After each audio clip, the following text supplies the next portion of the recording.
السلام عليكم ورحمة الله وبركاته. مركز الرحاب لصيانة الأجهزة الكهربائية، معاكم أخوكم محمد فهمي. النهاردة هنتكلم عن مكنسة توشيبا 1800 واط.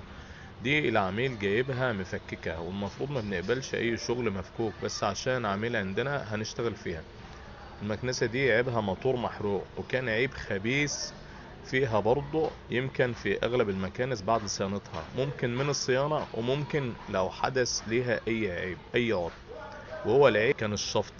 عيب الشفط ده كانت قوة الشفط ضعيفة. احنا بفضل الله عالجناها، ودي محتويات المكنسة كلها. هنقول لحضراتكم على نصايح بعد كده ان شاء الله في فيديو قادم ان ربنا اراد.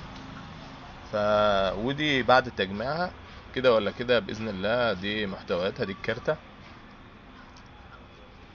ودي الحاجة بتاعتها كلها، وده السلك اللي محطوط على الارض ده.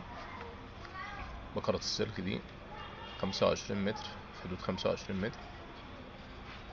ودي ما شاء الله بعد تجميعها. وقوة الشفط بإذن الله هنجربها دلوقتي. قوة الشفط، ودي الكيسة، وده الفلتر بتاعها جوه.